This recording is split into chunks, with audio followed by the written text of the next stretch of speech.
Value investing के case में कुछ स्टॉक्स ऐसे होते हैं जो स्टैंड आउट करते हैं और उनमें से एक है नैटको फार्मा लिमिटेड। इसका price to earnings multiple 8.7x है जो लॉन्ग टर्म एवरेज 19.5x से काफी कम है और इंडस्ट्री एवरेज 33.8x से भी काफी नीचे है। लेकिन ये स्टॉक डिस्काउंट पे इसलिए नहीं ट्रेड कर रहा क्योंकि बिजनेस अंडर परफॉर्म कर रहा है। पिछले 3 सालों में नैटको ने 139% का compound annual profit growth deliver किया है जो कि हाई वैल्यू जेनेरिक्स और oncology launches, strategic first to file US launches और almost debt free balance sheet पर फोकस करने की वजह से पॉसिबल हुआ। फिर भी पिछले साल में ये स्टॉक 30% से ज्यादा गिर गया। तो मार्केट कॉशियस क्यों है? क्या इन्वेस्टर्स बड़ी पिक्चर मिस कर रहे हैं या कुछ रियल रिस्क है जो सरफेस के नीचे छुपा हुआ है? चलिए समझते हैं आज के वीडियो में। Welcome to share market by Groww. आज के एपिसोड में हम एनालाइज करेंगे नैटको फार्मा, उसका business model, financial strengths, challenges और वो बड़े बेट्स जो उसके फ्यूचर को डिफाइन कर सकते हैं। 1981 में एस्टैब्लिश हुई नैटको फार्मा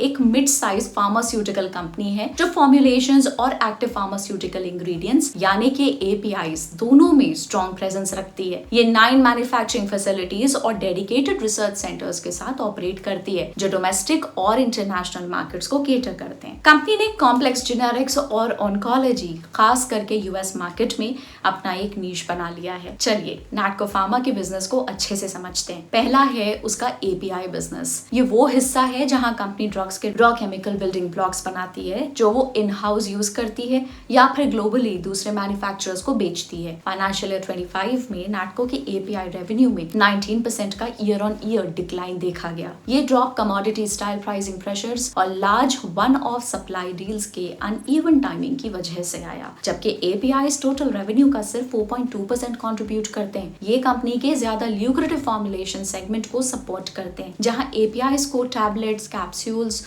और इंजेक्टेबल्स में कन्वर्ट किया जाता है और ये हमें दूसरे सेगमेंट फॉर्मुलेशंस तक ले जाता है। फाइनेंशियल ईयर 25 में नैटको का फॉर्मुलेशंस बिजनेस टोटल रेवेन्यू का 87% था। इसका revenue 15% year on year grow किया। फॉर्मुलेशंस का एक्सपोर्ट जो मोस्टली यूएस, कनाडा और ब्राजील को होता है, फाइनेंशियल ईयर 25 में 16% ईयर ऑन ईयर ग्रो हुआ। इस ग्रोथ का एक बड़ा हिस्सा नैटको की फ्लैगशिप प्रोडक्ट जी-रेव लिमिट जो एक कॉम्प्लेक्स जेनेरिक वर्जन है एक पॉपुलर कैंसर ड्रग का, इस वजह से आया। ये प्रोडक्ट यूएस में अपने फर्स्ट टू फाइल एडवांटेज की वजह से नियर मोनोपोली स्टेटस एंजॉय कर रहा है। वैसे ही डोमेस्टिक फॉर्मुलेशन सेल्स में सिर्फ 3% की मॉडस्ट ग्रोथ देखी गई जो लार्जली प्राइसिंग प्रेशर और स्टिफ कंपटीशन की वजह से थी। तीसरा, नैटको एक नया वर्टिकल एक्सप्लोर कर रहा है, क्रॉप हेल्थ साइंसेज। ये उसका एग्रोकेमिकल डिविजन है जो सस्टेनेबल पेस्टिसाइड्स और क्रॉप प्रोटेक्शन सॉल्यूशंस पे फोकस करता है, लेकिन ये अभी इनिशियल स्टेज पे है। फाइनेंशियल ईयर 25 में इस यूनिट के रेवेन्यूज 45% ईयर ऑन ईयर गिर गए। ये लार्जली इसलिए था क्योंकि एग्रोकेमिकल यूनिट अभी एक ग्रीन फील्ड वेंचर है जो अपने 150 से 160 सीआर के ब्रेक इवन पॉइंट के नीचे ऑपरेट कर रही है और उसके पास कोई फ्लैगशिप प्रोडक्ट नहीं है जो वॉल्यूम स्केल कर सके या प्रीमियम प्राइसिंग कमांड कर सके। इस वजह से सेगमेंट अभी भी लॉस में चल रहा है। चौथा है नैटको का अदर इनकम। फाइनेंशियल ईयर 25 में एक सिग्निफिकेंट बफर बन गया है। ये 145.8 सीआर से 362.7 सीआर तक डबल हो गया जो एपीआई और एग्रोकेमिकल स्लोडाउन के इम्पैक्ट को कुशन करता है। बैलेंस शीट स्ट्रेंथ, जो रिजल्ट्स आप देख रहे हैं उनके पीछे नैटको की बैलेंस शीट की स्ट्रेंथ है। कंपनी का डेट टू इक्विटी रेशियो बस 0.04 है जो ऑलमोस्ट डेट फ्री है। इसका मतलब है कि कंपनी को R&D में इन्वेस्ट करने,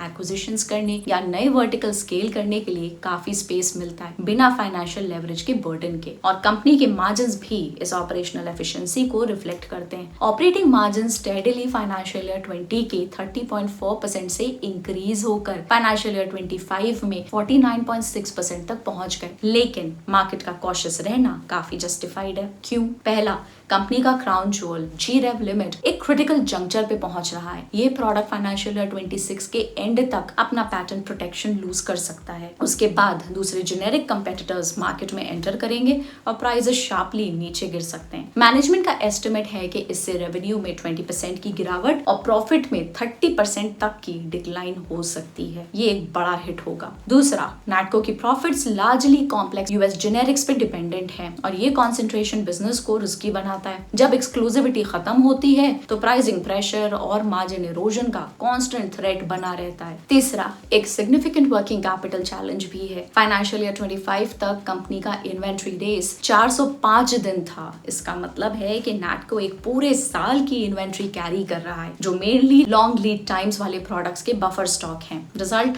कैश कन्वर्जन साइकिल 362 डेज की हो गई। इतनी लंबी साइकिल कैश को लॉक कर देती है, लिक्विडिटी को कंस्ट्रेन में डाल देती है और कंपनी को ग्रोथ इनिशिएटिव्स में अग्रेसिवली री इन्वेस्ट करने से रोकती है। आखिरी, करेंसी रिस्क भी है। कंपनी के 80% रेवेन्यू फॉरेन करेंसीज में है, जो प्राइमरीली यूएस डॉलर्स और ब्राजीलियन करेंसी में है।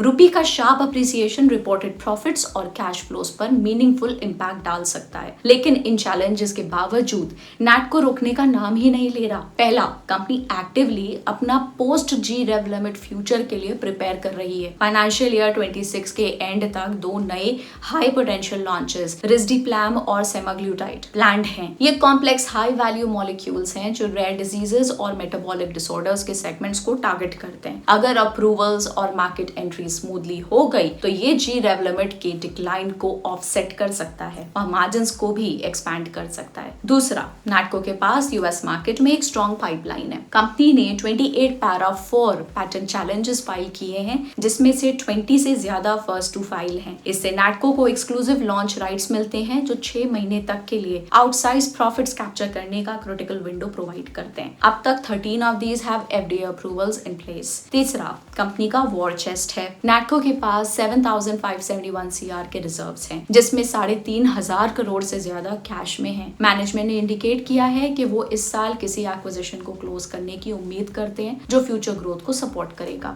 आखिरी, कंपनी नेक्स्ट जनरेशन R&D में इन्वेस्ट कर रही है। स्मॉल मॉलिक्यूल से लेके सेल और जीन थेरेपीज तक ये high risk long gestation products हैं, लेकिन ये एसेंशियल हैं एक फ्यूचर रेडी फार्मा कंपनी बनाने के लिए। जबकि पाइपलाइंस अनसर्टेन है और पेऑफ्स गारंटीड नहीं है, ये एफर्ट्स नैटको को नीश जेनेरिक प्लेयर से एक ब्रॉडर इनोवेशन लेड कंपनी में ट्रांजिशन करने में मदद कर सकते हैं। तो इन्वेस्टर्स के लिए टेक अवे क्या है? जबकि नियर टर्म रिस्क स्पेशली जी रेव लिमिट के आसपास रियल हैं, नैटको फार्मा की स्ट्रैटेजी रेवेन्यू बेस्ड डाइवर्सिफाई करने, यूएस पाइपलाइन को डीपन करने और फ्यूचर ग्रोथ में इन्वेस्ट करने की लॉन्ग टर्म में सिग्निफिकेंट वैल्यू अनलॉक कर सकती है। मार्केट कब रीरेट करेगा ये डिपेंड करेगा कि नैटको कैसे अपनी स्ट्रैटेजीज को अगले 18 से 24 महीने में एग्जीक्यूट करता है। लेकिन अभी के लिए ये एक क्लासिक केस है एक कंपनी का जिसमें प्रॉमिस भी है और प्रेशर भी है। आपका क्या ओपिनियन है? क्या नैटको फार्मा एक हिडन जेम है जो फिर से शाइन करेगा, या क्या हेडविंड्स इतने स्ट्रॉन्ग हैं कि वो इसको रोक देंगी? अपने थॉट्स हमारे साथ शेयर करें।